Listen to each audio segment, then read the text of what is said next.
Este é o laccursos.com.br, eu sou Rodrigo Belmonte e agora a gente vai dar início a mais uma aula sobre ato administrativo, aula número 4 de atos administrativos, e a aula de hoje foi preparada especialmente para a gente trabalhar classificação de atos administrativos, exatamente. A aula de hoje a gente vai conversar sobre classificação de atos administrativos, que é uma classificação um pouquinho complicada, digamos assim. Por que um pouquinho complicada? Porque existem doutrinadores que falam de algumas classificações e outros doutrinadores que falam de outras classificações.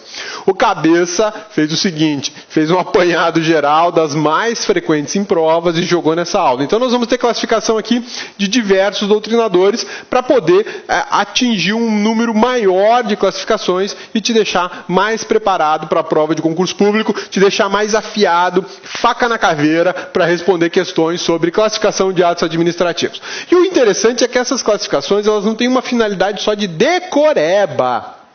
Não é só essa finalidade. A aula foi trabalhada, foi montada, projetada para te oferecer uma solução integrada, digamos assim. Por que a solução integrada?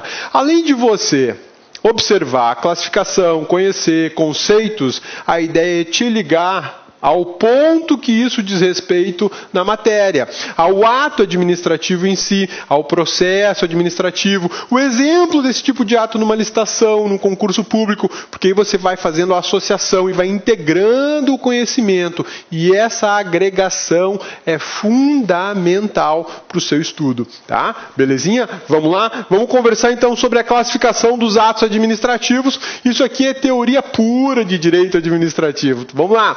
A classificação dos atos administrativos é variada em virtude da diversidade de critérios adotados pela doutrina. Quando eu faço classificação, eu tenho que classificar a partir de um critério.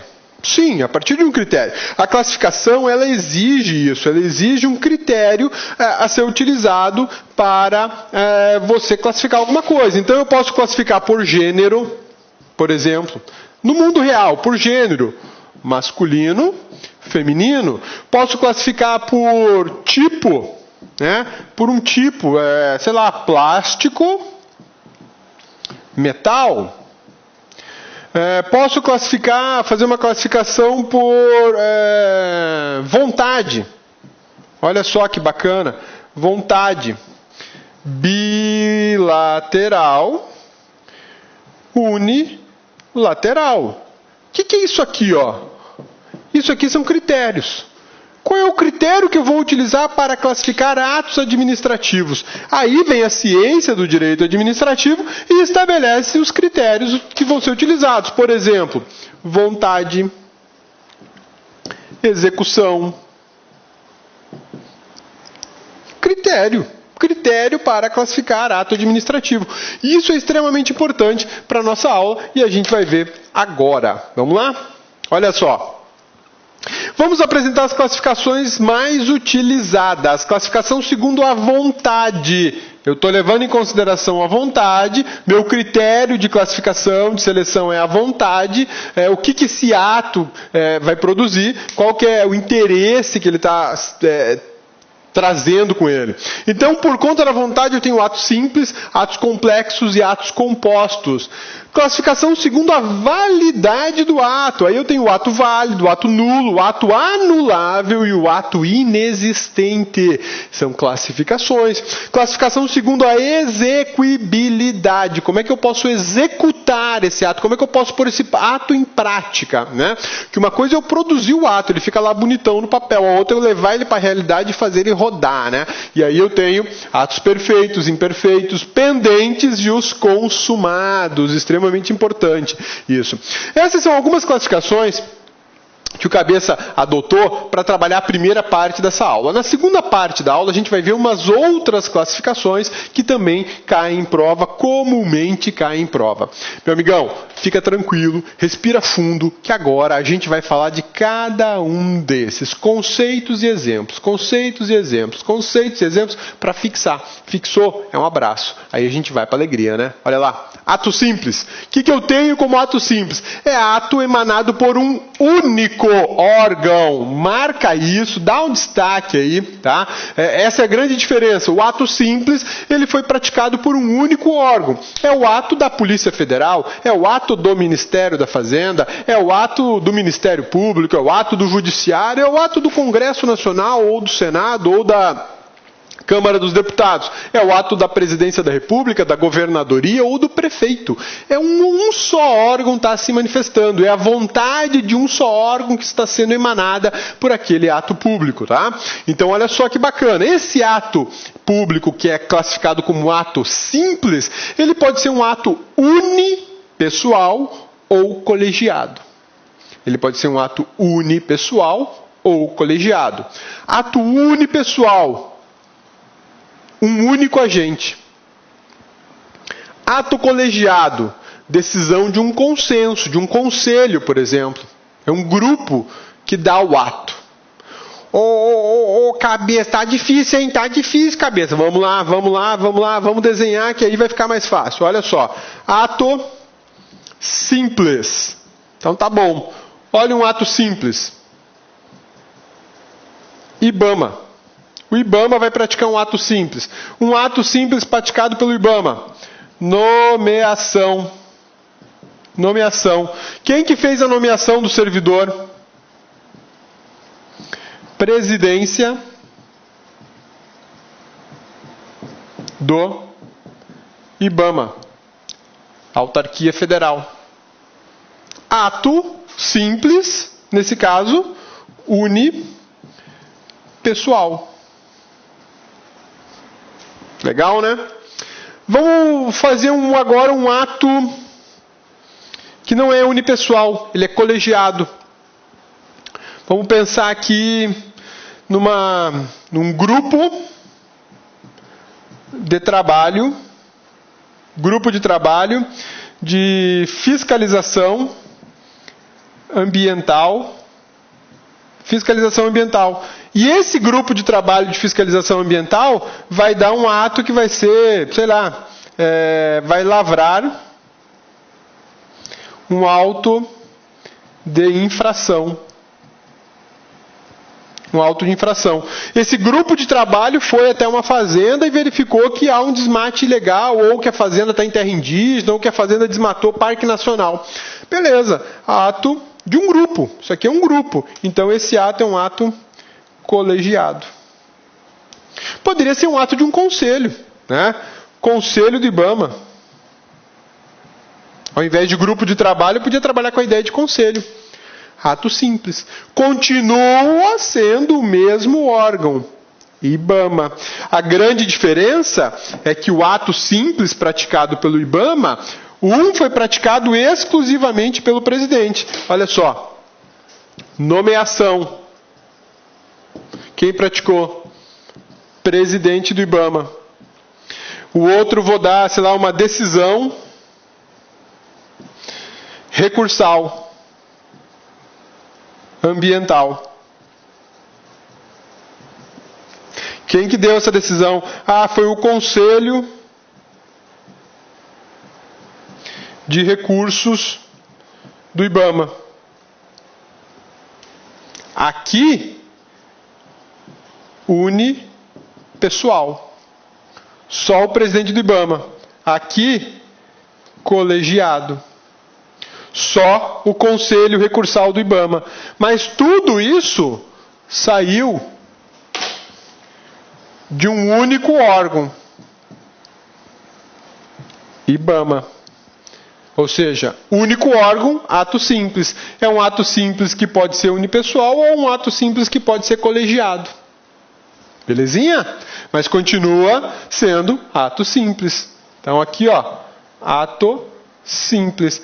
Pô, cabeça, mas aqui no colegiado são 5 pessoas. São 5 pessoas dando essa decisão no colegiado, no Conselho de Recursos Administrativos do IBAMA. Tem 5 pessoas dando a decisão. Não é isso que está me interessando, o número de pessoas que vai assinar o papel. O que está me interessando é o órgão que está produzindo o ato. E eu só tenho um órgão, o IBAMA. Só o IBAMA. Beleza? Sussa, tranquilos. Então aqui é um exemplo prático de ato simples. E aí agora a gente vai ver o ato composto e depois o ato complexo. Vamos analisar cada um dos dois para a gente ficar aí numa boa com essa matéria. Ato complexo. Ato emanado por mais de um órgão. As vontades se fundem para a produção de um único ato. Então aqui eu tenho um ato para um único órgão. Agora eu tenho um único ato, mas eu tenho mais de um órgão envolvido. Tem mais de um órgão envolvido. Aí eu tenho a ideia do ato complexo. Ou seja, por que complexo? São dois órgãos para formar um ato. Tá? Exemplo que eu já vou te dar aqui. Ó, decreto do chefe do executivo com o referendo do ministro de Estado. Vamos lá, vamos trabalhar um pouquinho essa hipótese aqui do ato complexo. Ato complexo, olha lá. Ato complexo. Anota uma fórmula aí. Vamos fazer uma formulazinha. Ó. Órgão A mais órgão B, que é igual a ato único. Eu tenho o órgão A mais o órgão B. São dois órgãos, tá? Ato complexo. Eu tenho dois órgãos para praticar um ato único. Esse órgão aqui vai manifestar. E esse órgão aqui vai manifestar também.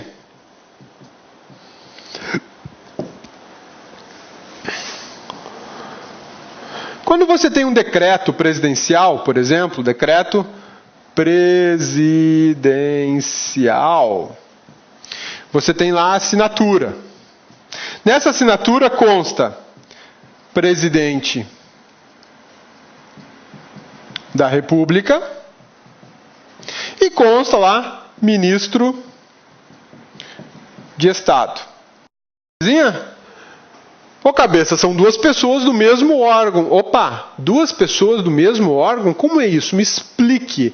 Por que duas pessoas do mesmo órgão? É tudo do executivo. Opa, para lá. Executivo não é órgão, executivo é função de Estado. O órgão qual é? O órgão aqui é chamado Presidência da República, e é um órgão existente no Brasil, chamado Presidência da República. A Presidência da República é um órgão na estrutura da administração pública federal. E o ministro de Estado, ele é de um outro órgão chamado Ministério. Eu tenho a manifestação de vontade de dois órgãos para produzir um único ato. Então, olha só, a manifestação é conjunta. Aqui eu não tenho manifestação homologatória ou confirmatória. Eu tenho uma manifestação conjunta no ato complexo. Complexo por quê? Porque eu tenho a vontade do órgão A e a vontade do órgão B. Vontade do órgão A mais a vontade do órgão B para formar uma vontade única, né? Para formar um ato único. Aqui eu posso ter a Presidência da República como um órgão e aqui eu posso ter um ministério como outro órgão. Ministério é um órgão autônomo que está subordinado a um órgão independente. Qual que é o órgão independente nessa estrutura aqui? A Presidência da República, porque é a grande representação do Executivo. O Executivo não é órgão, Executivo é função de Estado, é poder de Estado. O órgão se chama Presidência da República, que é um órgão independente, assim como é o Supremo Tribunal Federal, assim como é o Congresso Nacional. Abaixo desses órgãos na estrutura, a gente tem órgãos autônomos. Um órgão autônomo, Ministério da Fazenda, Ministério da Administração, do Planejamento, Ministério da Cultura. E quando eu tenho um decreto presidencial assinado pela Presidente da República, eu tenho um órgão se manifestando. Que órgão é esse? O órgão chamado Presidência da República. E junto tem lá um ministro de Estado se manifestando. Que órgão é esse se manifestando? Ministério, sei lá, da Fazenda, da Cultura, ou seja lá do que for. Né? Olá, meus amigos, minhas amigas. E aí, gostou da aula do professor Rodrigão, professor Cabeça? Aula top de linha, não é isso? Gente, presta atenção. Essa videoaula que você assistiu é apenas um pequeno trecho da aula completa do professor Rodrigo. Tá? É um pequeno trecho, em torno de 20% aí da videoaula dele. Se você quer assistir essa videoaula inteiraça até o final, tá certo? Aliás, quer fazer o curso de Direito Administrativo do professor Rodrigão, professor Cabeça aqui, acesse o nosso site, porque nós temos uma isolada específica de Direito Administrativo, temos também de Direito Constitucional do grande professor Rodrigo Belmonte, né? Vamos lá, investimento, apenas R$ 80. Durante esse período, esse curso, você pode assistir ele durante 60 dias. Nesses 60 dias, você pode assistir quantas vezes quiser, na hora que desejar. Essa isolada possui atualmente 96 aulas, né, e diversos assuntos aí específicos de direito administrativo, e tem uma carga horária de 147 horas, é isso mesmo, né? Ou seja, não é um curso superficial, é um curso realmente onde você não vai praticar o auto-engano, você vai aprender com profundidade, você vai adquirir a teoria suficiente para você compreender e, claro, ficar competitivo e acertar as questões de concurso. Então, nós aqui da LAC esperamos vocês. Um forte abraço, fique com Deus, tchau, tchau, fui. Clique LAC.